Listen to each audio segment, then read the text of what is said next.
What's up guys, it's Ross here. This will be the first tutorial of many I hope to bring to you. So yeah, this tutorial will be showing you how to make basic text in Cinema 4D, adding a light and making it a bit more thicker to your liking. So yeah, let's begin. So basically, as soon as you open Cinema 4D, what you want to do is get a text object up. So if you've got the version I have, then you go, which is a 32-bit, then you go to MoGraph, which is on the toolbar, go down to MoText and then click that, and then you'll get 3D text straight away which says text on it. So you just leave that there, and then if you would like to say change it, which obviously you would, so for this instance I'll change to tutorial, then come down here to object and then highlight where it says text and change it to what you want. So for this video I'll change it to tutorial, and notice as soon as I click away it changes to tutorial. Now if you use the scroll button on your mouse you can zoom in and out, so that's what I'm doing in a minute.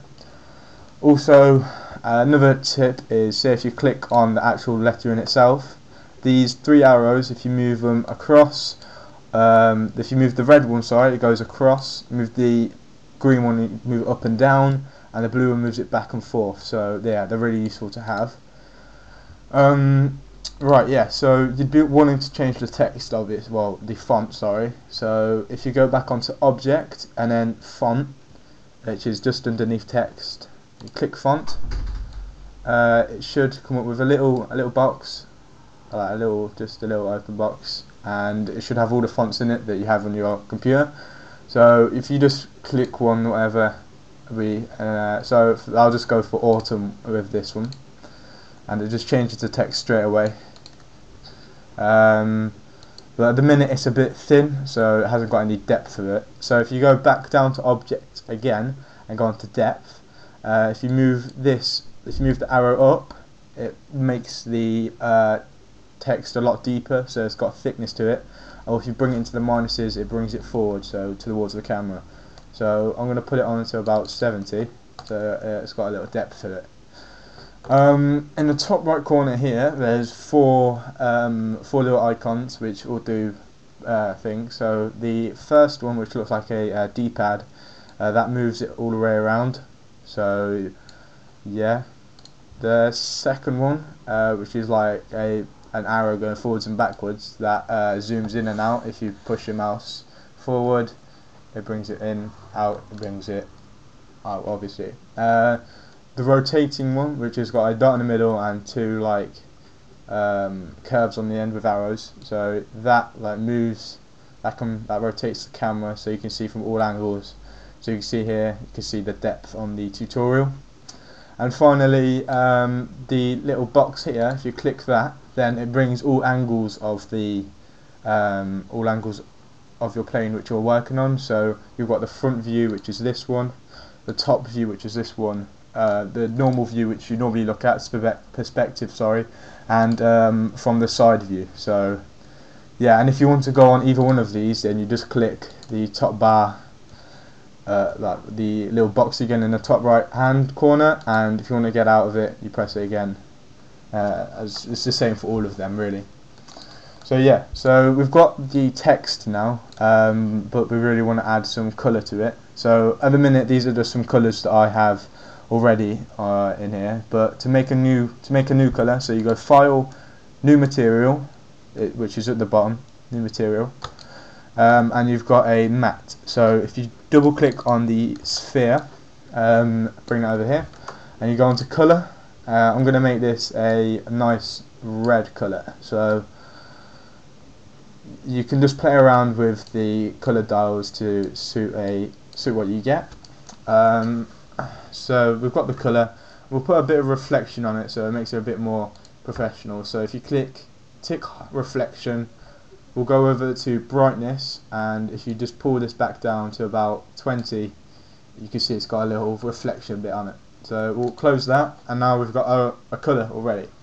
So if we drag that, so if you click on the map, and you drag it until the arrow is facing down, it's got a little plus sign over it. click onto that, and straight away you've got red text. Now, this is just a quick tip. So if you click on the text and go to caps, this makes it a bit more bulky, stands out more. So then you click on start. So on caps you go to start and then fillet cap, and then you bring the radius down until it looks about right. So I'm going to leave it at 2, and then you do the exact same with end. So that means the back bit of it. So you go fillet cap and then down to 2 again. So at the minute it hasn't really changed colour. So if you get a white material, so I'll just quickly make a white material. So new material, then double click on the matte colour, and then make a white material. So you've got one there. And then if you drag this over MoText again, now it's gone white now, but we can change that. So as soon as you've clicked on it, go to tag, then selection, and then in this little box here put a capital R and a number 1, and then if you click off it, it just makes the caps into that colour. So yeah, so now if you go up to the top toolbar and click this white board thing, which they use in movies, this renders it out. But at the minute you have no lights, so it's not really rendering anything. So if you click off that and go to here, it's got a white light with 4 hours coming off it. Hold that, click light, and now you've got a light in your Cinema 4D shop. So if you pull that out till you think it's about right, up a bit, so I'm going to have it about there, and then if you click the white box again, you've now got 3D text ready to render. So I will now show you how to render them, but I already have my render settings done. So you go to, so for general, so here, if you want to render it, so you render it properly, you click this board next to the orange one and the cube, so in the middle, so it's this one here. And then this little window pops up saying render settings. You'll get general, so you want that on full render. So then you click output and you want it, I normally have it 920 by 1080, but you can have it 1280 by 720. Make sure your resolution's around 70 mark, so preferably 72. And yeah, and frame range, put current frame, so that just takes a picture of the actual frame you're on. Then you go to save, and this is where you go, if it isn't PGN, then go down to PGN here, and then where you want to save it, so you click, if it's not on where you want it, then click the ellipsis here, and then I'm just going to save it on my desktop, so I'm just going to put tutorial. Save. So that will now render out in tutorial, and then we'll forget about multipath because we're not using that. We're not. Oh, anti-aliasing. Sorry. We'll go on to make sure that's best image and still an image, so you've got the best quality. Options, we don't really want anything to do with that. Ambient occlusion should be, if you haven't got it, then you go to here, effect, and then ambient occlusion should be at the top here. It isn't there for me because I already have it selected, but it should be there. It just gives a bit more realistic to it. As well as global illumination, that gives it a view of, like, so the sunlight, if you like. So that should be above glow and below depth of field. So if you just click them and leave them as it, just double check everything, so make sure you haven't missed anything out. And then once that's finished, you click the X button and hit the orange button in the middle, which is there, and it will start rendering your image out. Depending on how big the image is or how detailed the image is, depends on how long it will take. So for this, it was pretty quick.